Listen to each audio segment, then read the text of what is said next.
Welcome back नाज़रीन। अभी तक की तमाम कार्रवाई हम आपके सामने रख चुके हैं कि पुलिस ने जो कुछ अभी तक इस सारे केस के लिए किया वो भी हम सुनवाएंगे आपको कि इन्वेस्टिगेट सारा मामला कैसे हुआ, लोग क्या कहते हैं, अहले इलाका क्या कहते हैं, और इसने अभी तक जितना हमें घुमाने की कोशिश की है, सारे इस केस को उलझाने की कोशिश की है, ना सिर्फ हमें, इसने हमसे पहले पुलिस डिपार्टमेंट को भी इस केस में काफी उलझाया है। इसने वो सारी ड्रामेबाजी कैसे की ये अपने मुंह से ही बताएगा।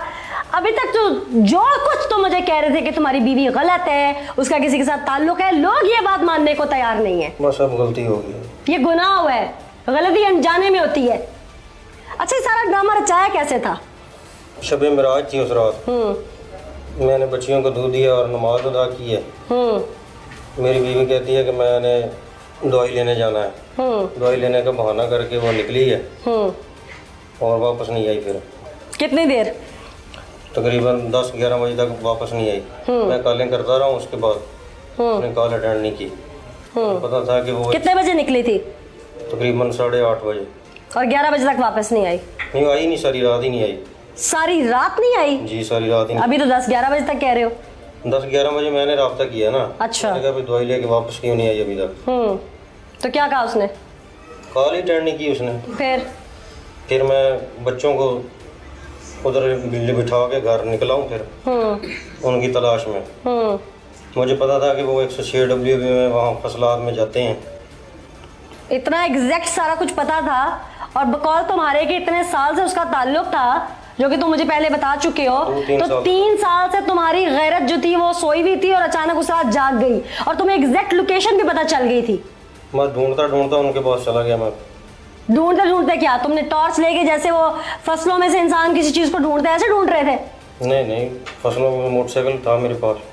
तो ढूंढते ढूंढते तो ना कहो कि बताओ कि मैं कितने दिनों से रैकी कर रहा था, क्या कर रहा था, वो सब बताओ। रैकी 2-3 साल से, बच्चे छोटे छोटे थे इसलिए मैंने सोचा कि जाने दो, बड़ा समझाया उसको। लेकिन तुम्हें फसलों का कैसे पता था? फसलों को वो पहले भी जाते थे ना उधर। और तुम जाने देते थे? नहीं, जाने तो नहीं देता था, लेकिन मना करता था, लेकिन वो बाज नहीं आते थे। फसलों का एग्जैक्ट कैसे पता था? मेरा सवाल तो फिर वही है। या खुद तुम्हारे अपने काले करतूत थे जो तुम्हें पता था कि वो अमाज गया है ऐसी चीजों की? नहीं, ऐसी बात नहीं।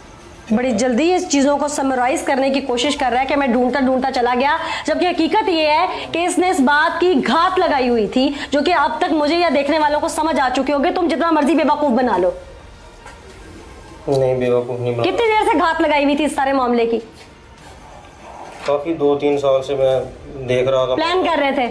नहीं, प्लान नहीं कर रहा था, उनको मना कर रहा था, लेकिन वो बाज नहीं आए। फिर उस रात तुमने आकर ठान ली? हाँ, फिर उस रात मैंने। उससे पहले फसलों में से उनको बाहर आते जाते कितनी बार देख चुके हो? एक मरतबा वो उधर फसलों में मैंने देखा है उनको, इसलिए फिर मुझे पता था कि वो वहीं जाते हैं। अच्छा, फिर? तो मैं उनको ढूंढता ढूंढता चला गया। वहाँ जाके मैंने देखा कि दोनों फसल बरसीन में बैठे हुए हैं। मैंने पहला फैर शहीद को किया और उसको सर पे लगा। वो तुम ढूंढते ढूंढते इतनी आसानी से चले गए? ऐसे ही हुआ है सारा कुछ, जो मैं बता रहा हूँ बिल्कुल हकीकत ऐसे ही है। अच्छा, नसरीन को मैंने कहा कि मेरा नंबर क्यों नहीं अटेंड किया?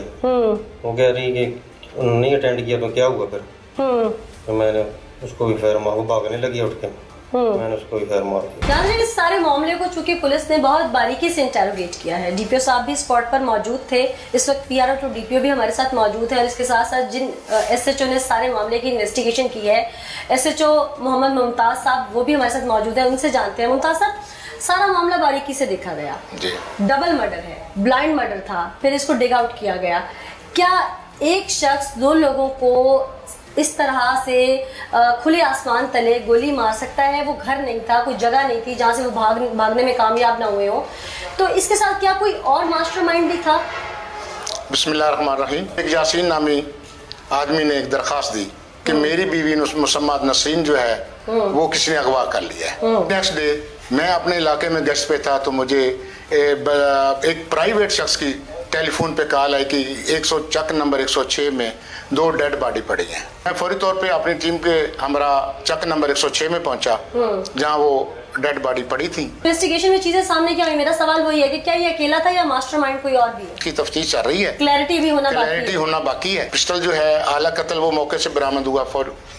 PFS की टीमें आई। दफात कौन कौन सी लगी? ये बेसिकली पहले तो मुकदमा हुआ था 365 का अगवा का, फिर इसके साथ जब हमें ये मर्डर आ गया तो फिर इसको हमने जुर्म को इजाद किया। मुमताज साहब ने तो अभी तक डिटेल्स जो थी वो हमारे साथ शेयर की, पुलिस ऑफिशियल से जो कुछ इंटरोगेट किया वो हमारे साथ शेयर किया। आगे चलते हैं, मुलजिम ने असल में सब ये किया कैसे, उसका दिमाग इतना काम कैसे कर रहा था, क्योंकि इंसान के दिल पे अगर सच में चोट लगती है, उसका अपना कोई रिश्ता उसे दगा दे रहा होता है तो वो माफ हो चुका होता है, उसे प्लानिंग का टाइम नहीं मिलता। तो ये प्लानिंग इसने कैसे की, इसका मतलब है कि इसके पीछे बात कुछ और भी है। वो बात क्या है, आइए आपको सुना। पुलिस इन्वेस्टिगेशन भी आपके सामने। एक बार फिर इस मुलजिम का रुख करते हैं जो बड़े शातिर तरीके से खुद को बचाने के लिए तैयारी कर बैठा था और आखिर अपने जाल में खुद ही फंस गया। उनको फायर मारने के बाद तुम वहां से भाग निकले? जी भाग निकला बिल्कुल। फिर क्या हुआ?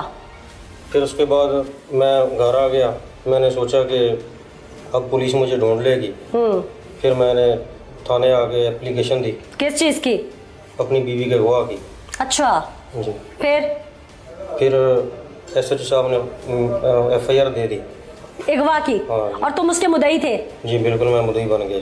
अच्छा, फिर मुद्दई बन के फिर मैं निकल गया बस। उसके बाद तुम्हें इन्वेस्टिगेशन में दोबारा पकड़ लिया गया। जी। तुम्हें एक बार भी शर्मिंदगी नहीं हो रही कि तुमसे तुम्हारे बच्चों की माँ छिन गई है? बस ये अल्लाह वारस है। कैसे पालोगे बेटियों को? अल्लाह वारस है जी, बस क्या करें।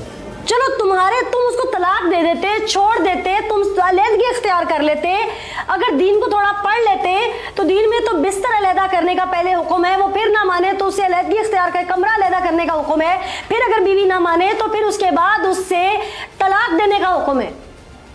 लेकिन बच्चे छोटे छोटे थे इसलिए तलाक नहीं दी। मैंने कहा चलो समझ जाएगी, लेकिन वो समझी नहीं। आज तक मुझे ये बात समझ नहीं आई कि जितने भी कातिल हैं वो बीवियों को तलाक नहीं देते लेकिन मार देते हैं। बच्चों से उनकी माँ को वक्ती दूर नहीं करते लेकिन सारी जिंदगी के लिए उन्हें गम दे देते हैं कि तुम्हारी माँ को मैंने मार दिया।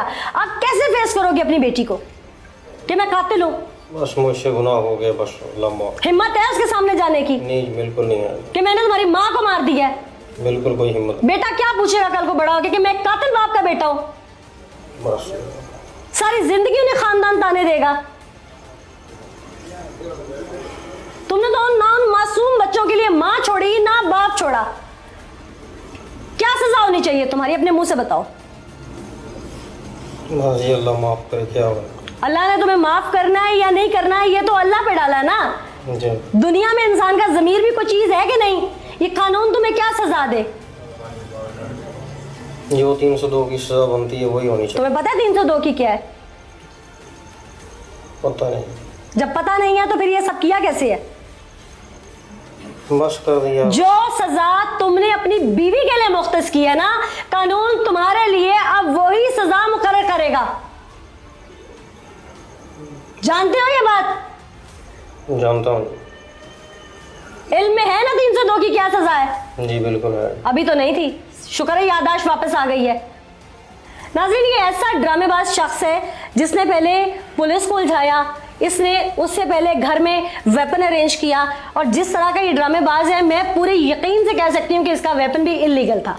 इसके पास कोई लाइसेंस्ड वेपन नहीं था, इसने वो अरेंज किया।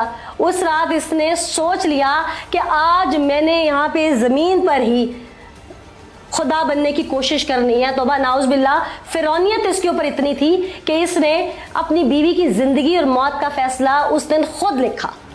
इसने उस शख्स की ज़िंदगी और मौत का फ़ैसला खुद लिखा। इसे सिर्फ इस बात की तकलीफ़ थी कि शायद वो मुझे छोड़कर किसी और को पसंद कर बैठी है।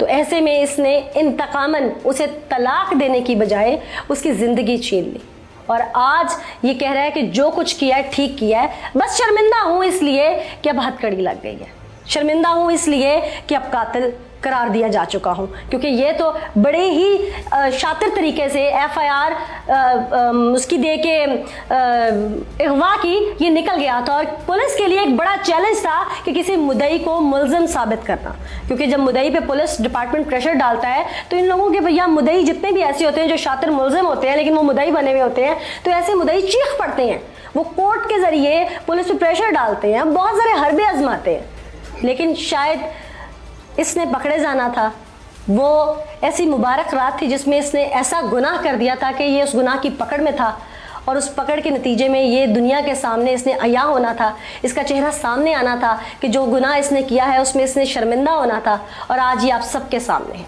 इसका चेहरा कुछ जो लीगल वजूहात हैं उसकी बुनियाद पर हम आपके सामने नहीं रख पा रहे, लेकिन बहुत जल्द हम इसका चेहरा जो है वो फॉलो अप प्रोग्राम्स में अपने सोशल मीडिया के ज़रिए आपके सामने ज़रूर रखेंगे। तब तक के लिए इजाज़त दीजिएगा, अल्लाह ने के बाद।